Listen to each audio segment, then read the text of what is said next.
ప్రతి ఉదయం ఒకేలా మొదలవుతుంది. అతనికి తగినంత సమయం లేదు, కానీ అతని కలలు మాత్రం పెద్దవి. ఆమెకు పెద్దగా కోరికలు లేవు. కనీసం 2 నిమిషాలైనా అతనితో ప్రశాంతంగా కూర్చోవాలని ఆమె కోరుకుంది. అతను ఆఫీస్లో టాప్ పర్ఫార్మర్. అక్కడ అతను ముఖ్యమైన వ్యక్తుల్లో ఒకడు.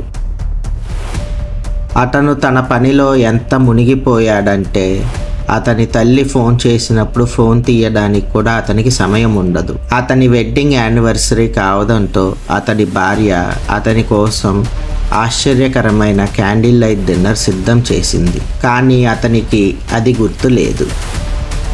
కొన్ని తేదీలు క్యాలెండర్లో మాత్రమే ఉండవు, అవి హృదయంలో ఉండాలి. ఒకరోజు భారీ వర్షం పడుతోంది, కానీ అతనికి ఏదో ముఖ్యమైన పని ఉంది కాబట్టి అతను తన బైక్ మీద ఆఫీస్కు వెళ్ళాడు. ఒక్క క్షణం, ఒక శబ్దం, ఒక వెలుగు, అంతే. చీకటి, శబ్దం లేదు, గుండె చప్పుడు మాత్రమే వినిపిస్తుంది.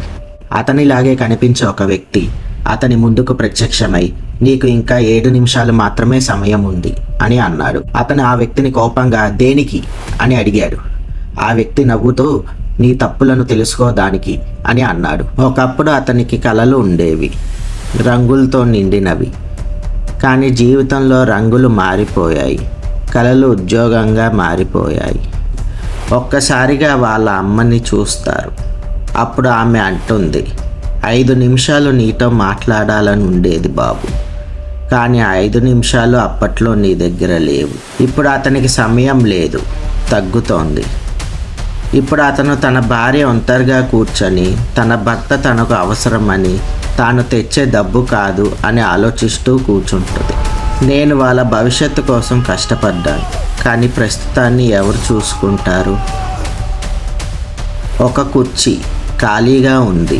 అది కేవలం కుర్చీ కాదు, ఒక హామీ. తన కూతురి కళ్ళల్లో ఒక ప్రశ్న మాత్రమే ఉంది, నాన్న ఎక్కడ? అతను అరిచాడు, కానీ ఆ ప్రపంచంలో అతని శబ్దం ఎవరికీ వినిపించలేదు. మనిషి జీవితంలో పెద్ద శత్రువు తానే. అతనికి అర్థమైంది, అతను ఆలస్యంగా అర్థం చేసుకున్నాడని. ప్రతి జీవితంలో ఒక క్షణం వస్తుంది, ఎంచుకోవాల్సిన క్షణం. బయట యంత్రాలు పోరాడుతున్నాయి, లోపల మనసు. 10, 9, 8, ప్రతి సంఖ్య ఒక పశ్చాత్తాపం.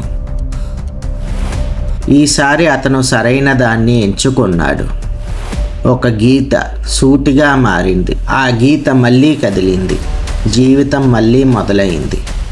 అతని భార్య ఇప్పుడు ఏడుస్తుంది, బాధ వల్ల కాదు, ఉపశమనం వల్ల. తన చిన్నారి చేతి వేడి తగలగానే అతనికి తిరిగి జీవం వచ్చింది. 3 నెలల తర్వాత ఇంట్లో ఉదయం మారిపోయింది. ఈసారి అతను ఒక కాల్ కట్ చేశాడు, కానీ తన జీవితాన్ని కాదు. ఒక కుర్చీ ఖాళీగా లేదు, ఒక హామీ నిలిచింది.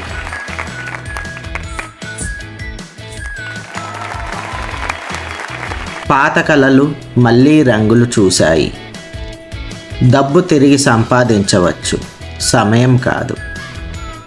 జీవితం చివరిలో పశ్చాత్తాపం కాకుండా మధ్యలోనే మారిపో. నీకు 7 నిమిషాలు దొరికితే నువ్వు ఎవరిని గుర్తు చేసుకుంటావు?